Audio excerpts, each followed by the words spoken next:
So Jennifer Lopez was on Howard Stern's radio show. And it was a good interview. It was a good, long interview. I think Jennifer probably said more than she than she thought, but it was good. The funny thing about these interviews with Howard is that everybody has an ego. And I think he also feels like everybody has the same needy type of ego he has. And most of them don't. Like, all stars have some type of ego. Sometimes a lot of people who are successful have some type of ego. But the guys that kind of fit his paradigm is kind of like Vince McMahon, Dana White, Trump. Kind of needy, vindictive type of ego. And I don't think Jennifer's that. Jennifer got a big ego, but she's not that. But it was a really good interview. So in the interview, Howard asked a really interesting question. He asked her, have you ever been loved in your relationships? And she said, very softly, she said, no. And it was kind of sad when you heard that. But, and listen, she's speaking her truth. You know, I hate that term. She's speaking her truth. And she feels like in all her relationships, she's never been loved. I think, but she did say, but they did the best they could to love her. And I do believe that. I believe that she believes that. I feel like the guys that she was with, I think they all loved her. I think Affleck loved her. I think Casper, Cris Judd, hell, Diddy, A-Rod, I think they all loved her in their own way. I guess the thing that Jennifer has to figure out is she choosing guys who are incapable of love? Is she choosing guys who are severely flawed? Does she expect the love that they give? Can any guy reach the type of love that she's looking for? And I don't know if that's possible with her without her making some type of concessions. I think when it comes to love, I think when it comes to relationships and her, I think the hierarchy is her kids come first. Before it was like her career, everything was about her career. But now her kids come first, and then a close second is the career. But if you're in a relationship with her, you're always going to finish a distant third. Now, how distant? If you're kind of close to the career, I think you got a shot. But if you're a distant third, it's never going to work. And again, I'll give her credit. Like, she's dated all different types of dudes when it comes to the economic scale, right? Like, her first husband was a waiter, Noah. That was his last name. He was a waiter. Judd and Casper were dancers, because also on the economic scale, they were not titans of industry. On the other side, there was Ben, there was Marc Anthony, there was Diddy, there was A-Rod, who were titans of industry, who was very busy guys. And it seems like in a lot of ways, she probably fits more with the guys who have that high power energy, like she has. I think she probably loved Casper, she probably loved Cris Judd, and she probably loved her first husband. But she probably has more in common with these guys who are equally as busy as she is. The problem is a lot of those guys are looking for women who are not titans of industry. A lot of times, if you see a high-powered guy, unless he was already married to her and they built the business together, 9 times out of 10, they usually date women or get married to women who, even if they got a business, the business is not going to interfere in their relationship. These guys, if she's dating high-powered men, are not used to being second or third in their relationships. Jennifer always got something going on. She's super busy. Either she's on tour, she got a residency, or she's making a movie, or she's producing something. She constantly got meetings all the time. And guys, no matter who you are big babies. So if you say, hey, baby, where you at? Oh, I'm in Spain. Okay, I'll talk to you later.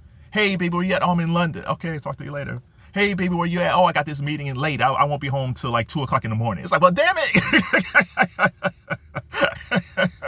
Guys like women who are kind of close, that like they'll be home kind of at night. Now, if you're a guy, that's what you expect. You're like, okay, I expect that Jennifer's going to be super busy. And I think going into this relationship with her, I think they realized, oh, I can handle it. Like, I'm busy, she's busy, we'll make it work.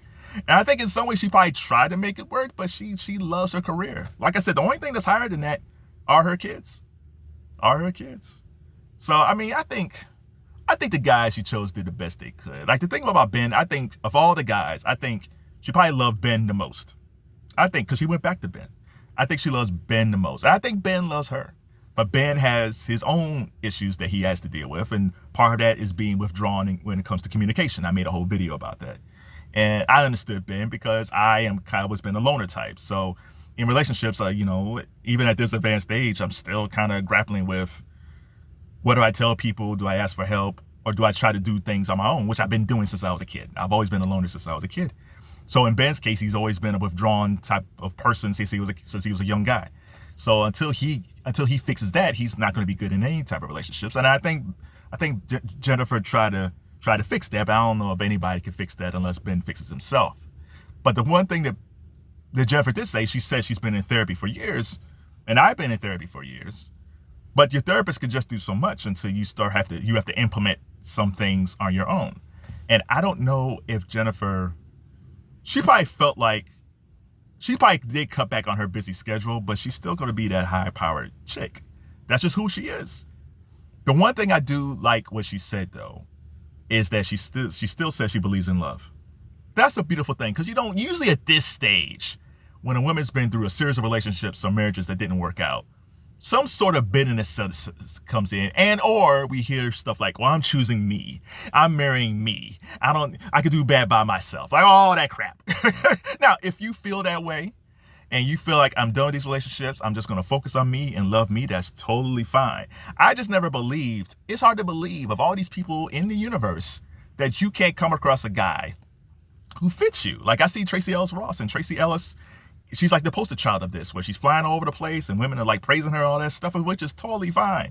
But it's hard for me to believe in the world that she lives in the circles that she travels in, that there's not a guy that's around who would appreciate her and love her for being her.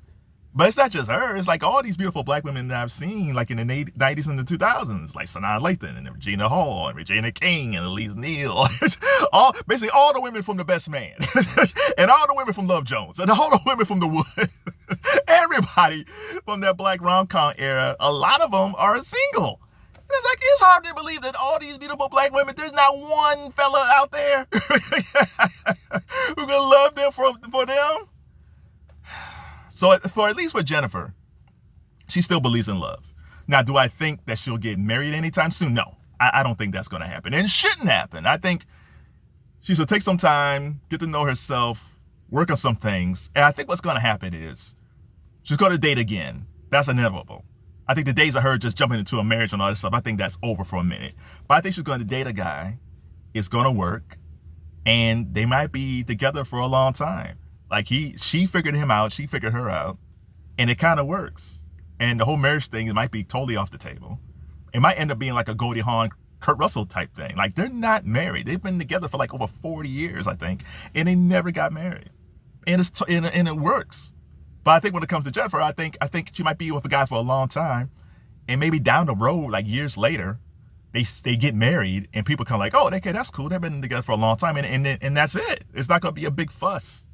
I think that's what's going to happen. I think that's what needs to happen with her. I think for her, I think she just needs to kind of find someone who kind of fits her.